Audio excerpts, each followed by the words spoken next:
Good afternoon, ladies and gentlemen. Welcome to another edition of the UHW Recap. We're down here in the basement yet again. I am Nick Patrick Holderman alongside Neko Hines. And, Neko, I would say welcome to the basement, but, it's cold down here. You know what? It may be cold, but it's kind of cozy in a way. I'm all warm in this jacket, but anyway, we had a great show on Havoc this past Monday, so I think it is time that we get into the meat of things here and explain to these folks what actually happened.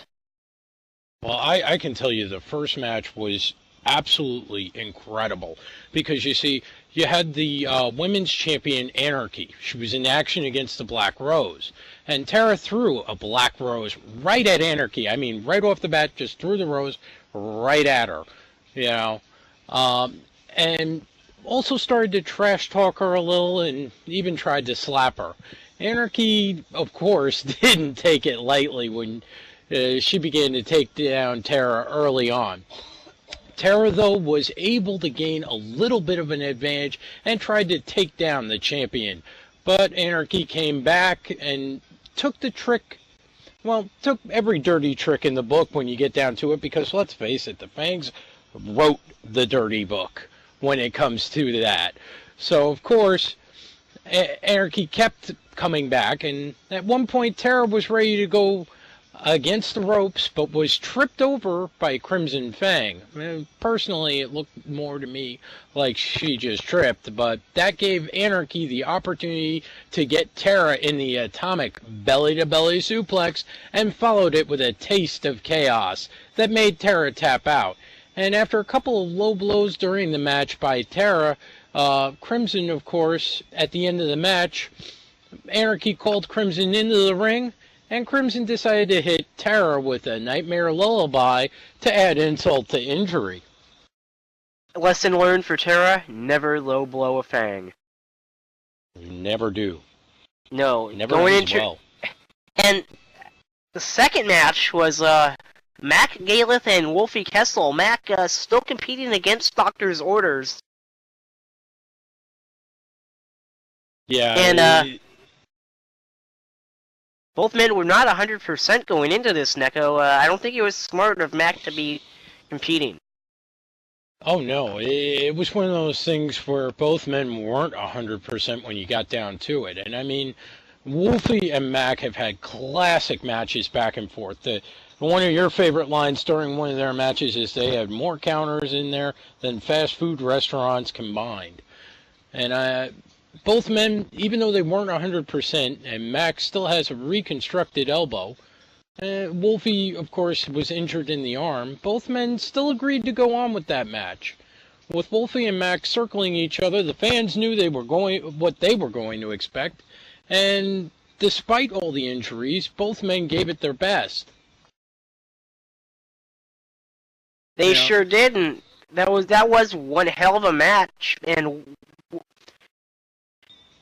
Mac caught Wolfie with a German suplex pin to get the win over the champion, and I gotta say, in that match, there were more counters than more combos than the McDonald's menu. And needless to say, also on top of that, I mean, that adds an interesting layer to who Wolfie might have to face for his belt eventually. Something like that's got to play into effect. Yeah, you would think so. I mean, he's got to be in line for a title shot. But now moving into the third match of the evening, it was Rosalind the Black Panther who took on, and God, I always butcher this, and I apologize, Ari Lauren. I think I got that right. At first, Ari and Rosalind played around a bit, but then it got serious, and both women showed great technical skills. And although this was Ari's second match, she was still very impressive. They were both evenly matched, although Ari was showing some great moves against the Panther. Rosalind was coming back on her own toward the end. Rosalind was able to finish her off with the Panther attack for the victory. I got to admit, that was one heck of a match. I mean, that match even spilled to the outside. At one point, we weren't even sure if either of them were going to get up. The way they kept dealing damage on the outside of the ring against each other. And also, there was also that tinge of both of them looking at each other and possibly discussing an alliance near the end of the match. Yeah, I don't know what's going to happen with that, but... That's definitely something we're going to have to keep an eye on. And you know what else? Before our main event could be announced, Intervention came out and called Izzy, begging her to go back to the hospital. Trish spoke out and asked both Wolfie and her man, the church boy, Easterwood, to leave the ring. And Trish called, gave her necklace to the church boy, and then would decide to challenge Izzy to a match. If Trisha won, Izzy would have to go back to the hospital. However, if Izzy won, that would be for her to decide. And Izzy would come out followed by the first family of pain, that is Toxic and Anarchy Fang. And the Fang They are her sisters. And they are actually Izzy's blood sisters. So that's going to be intriguing nonetheless. But Izzy told Trisha not to make her do this, and she didn't want to fight her. But Trisha was holding her own ground. Izzy had no choice and ran into the ring to attack Trisha, which I'm sure was something that pulled on Izzy's heartstrings to a degree. Izzy fought well, and it was surprising that how well Trish survived, how well Trish played, you know what I mean? Yeah, definitely. I think she may have picked up a few things from watching Vince practice. It's obvious. I mean, everybody, including you and I, kept telling Trish to get out of the ring. You don't want to do this, and we all didn't think she stood a chance when you get down to it. And I mean, she surprised us all the way she was fighting back. I definitely agree. I mean, it took a lot of guts for Trish to get in there, and I gotta hand it to her. She did a hell of a job. Anarchy even commenting that she put up more of a fight than Anarchy thought. So, a little shine of respect there from Anarchy, maybe. It's definitely a show of respect from Anarchy when she says that Trisha lasted longer than she thought. We were all surprised that she was fighting back on Izzy. And apparently, Trish, of course being trained by Vince, gave it her best against Izzy. However, Izzy, with a lot more experience, finally stopped holding back.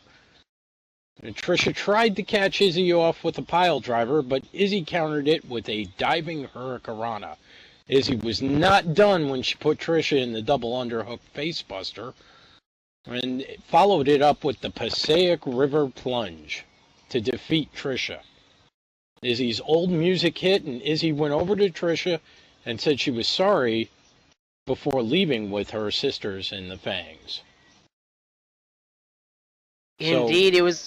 That was definitely an intriguing night at Havoc. If you missed it, you missed a lot, and shame on you. And show up next Monday to check that out. But we got to wonder, going into DNA on Tuesday here, Neko, is the old Izzy coming back, and will Mac get that title shot since he beat Wolfie?